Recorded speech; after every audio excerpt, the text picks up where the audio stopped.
Hello, ladies and gentlemen, and welcome to our next computer side chat, where today we are going to be continuing our look at early America and the march to becoming an independent nation. So to intro this topic, I usually do these videos from my office at home, and I'm still getting set up in here, but usually when people set up their office, they tend to set it up with things like pictures of their family or important memorabilia. When you're a history teacher, you tend to fill your own space with things that are maybe a little bit more unique. So, for example, you've probably seen the sword behind me, which is probably not a normal thing that people tend to have. One of the things I'm eventually going to be hanging up in here is this. So you can see it is a snake cut into 8 pieces with the phrase "join or die" underneath it. So other than seeming like a vaguely threatening thing, this is an important piece of propaganda that was created by Benjamin Franklin, and it was created during the push towards independence.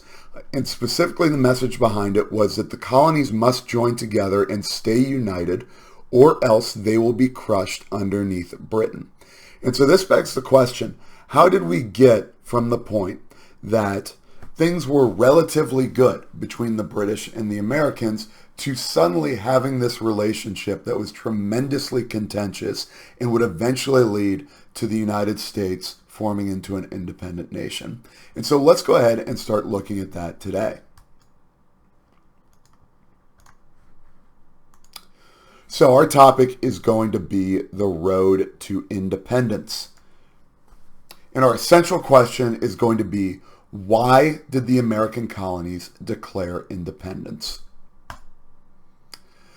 So we already talked a little bit about why the American colonies were founded. Let's talk a little bit now about the relationship between the colonies and Britain, because that's actually pretty unique compared to the relationship that most countries had with their colonies in the 18th century. In other words, this is what the management of the American colonies looked like. Britain was incredibly hands-off. They allowed the American colonies to have a very large level of self-governance. In other words, make decisions and run themselves. Again, they just wanted to make money. So in the mind of the British and the British monarchy, as long as the money kept rolling in from the American colonies, they can just keep doing whatever they want because clearly it is working. And so for the majority of the colonies' existence, this was the relationship. America got to manage itself. Britain profited from this, and everyone was happy. 2 things lead to this relationship changing. The first is the French and Indian War. Now, you've probably heard about this war before, but a lot of times we don't explain it in the broader context. The French and Indian War was a small part of a much bigger war called the 7 Years' War, which didn't just include Britain and France, but also included Spain and Germany, or as they were back then, the Holy Roman Empire, Sweden, Russia. In other words, it was this massive conflict that spanned across multiple continents. And so the French and Indian War was the portion of this war that took place in the Americas. So to give a brief overview of this and to kind of give you the important information that you need, the French and Indian War started over a conflict between Britain and France over who owned specific territory in what is now Ohio. When the war broke out, the colonies obviously fought on the side of Britain. At the conclusion of the war, and again keeping in mind that this was part of a much bigger war, Britain found itself in a colossal amount of debt. And that's the big thing to take away from this, is that because of this war, Britain was in very bad financial shape. And so the big thing to understand is this: they wanted to utilize the colonies for the purpose that they had originally created them. They wanted to help pay off the costs of this war by using the wealth of the colonies. The second major thing that causes this relationship to change is King George III, who you can see down on the left here. Now, King George III, as we often remember him in history or talk about him, we refer to him as a tyrant and a dictator. To be quite honest, he really wanted to change this relationship between Britain and the colonies to what most other countries' relationship with their colonies was. King George simply believed that Britain should have more direct control of the colonies. And so, following the French and Indian War, he thought that this was a good time for Britain to maybe stop being so hands-off and to take a more direct approach to managing America and to managing the colonies here. And so these two events, needing to pay off the French and Indian War and a king that wants to have more control over his colonies, lead to a series of events that is going to cause tension and then eventually independence. Let's look at those events now. So there's 6 major events that we're going to look at. The first one is the Stamp Act of 1765. And so the Stamp Act stipulated that Americans will have to pay tax on various types of goods and printed documents, such as newspapers. Why was this a big deal? Well, it was a big deal because this act was passed, or this tax was passed, by Parliament. And the Americans had no representation within Parliament. This is where that idea of no taxation without representation comes from. America and the American colonies were not represented in Parliament, despite the fact that American colonists were British citizens. And so they had no say in whether these taxes were levied against them. And so this is what led to a large outcry or very negative reaction from the colonists in response to what was quite honestly a pretty small tax. So after the outcry to this, Britain decides that, fine, we'll go a different route. Rather than taxing the goods that you people buy over there, we'll simply just add a tax on to the goods that you buy from us. And so they passed the Townshend Acts of 1767. And the Townshend Acts added a tax onto goods that America imported or bought from Britain. And so once again, there's a large outcry from this, again, because of this representation problem. And the response from the colonists is not just condemnation of the government's actions, but also to outright boycott and stop buying goods from Britain, who again is in very bad financial shape, and that is only making it worse. As these tensions begin to build, we see a really major turning point in these tensions in the form of the Boston Massacre. As protests are taking place across the colonies, but especially in Massachusetts and in New England, there is a group of protests that starts to provoke a group of soldiers within Boston. These soldiers respond by opening fire on the protesters and killing 5 people. You can imagine the image of unarmed colonial citizens being gunned down by British soldiers, and you can probably start to imagine the optics of that and how people within the Americas responded to that.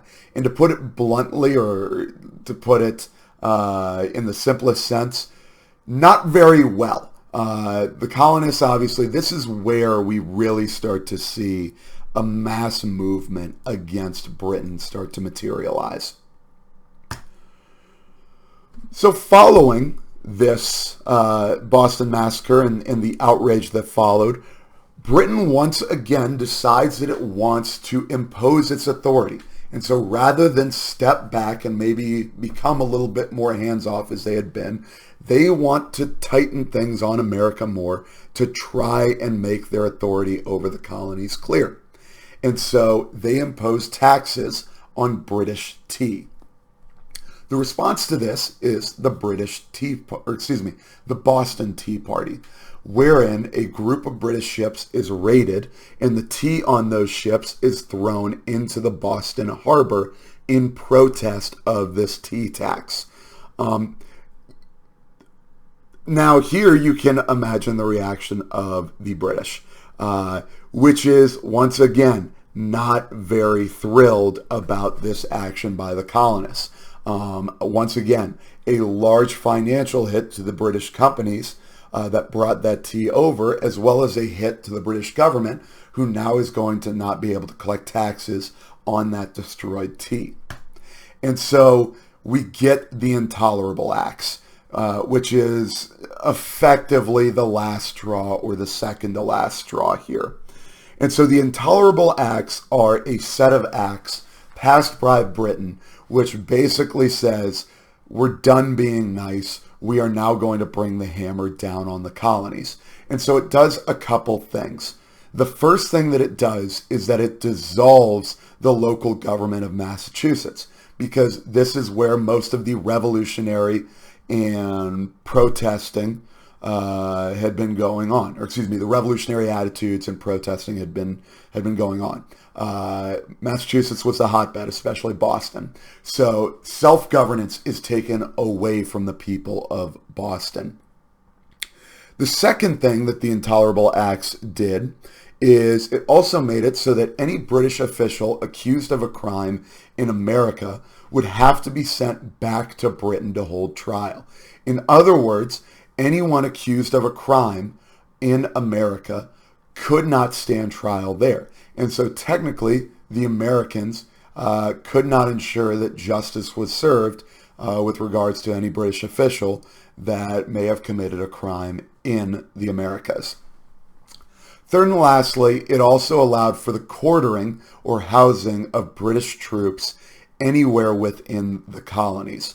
This is where our Third Amendment comes from, that the government is not allowed to quarter soldiers within your home. The thing that led to us adding that amendment was this part of the Intolerable Acts, which basically said that the British government could do that. So in response to this, we get the First and Second Continental Congress.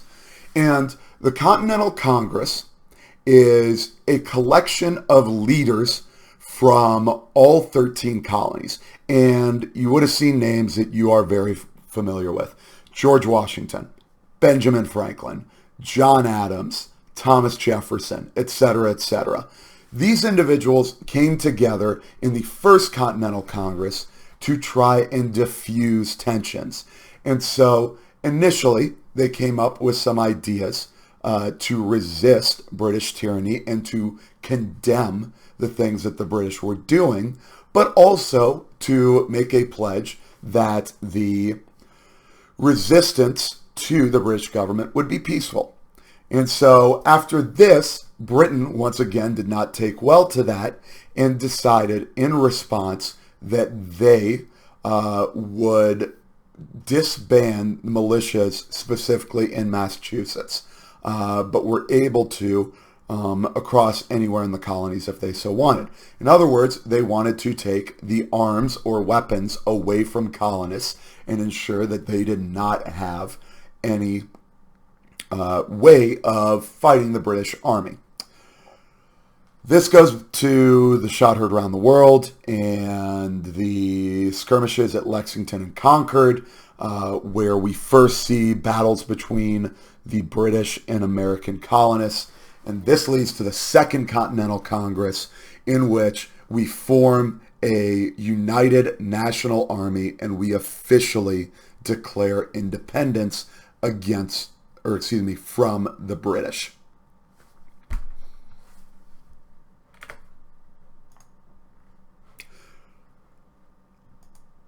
So that's a lot to digest, and I know I went through a lot of that stuff very quickly. So make sure that you took good notes on that, and make sure you come with questions tomorrow if you have any. We'll go over this probably a little bit more depth than I usually do on our Q&A days, just to make sure that we understand this. We'll take our quiz, and we'll move on from there. And this week specifically, we'll look at the Declaration of Independence and start to see where our principles of American government are present within that document. So have a good night. I will see you guys tomorrow.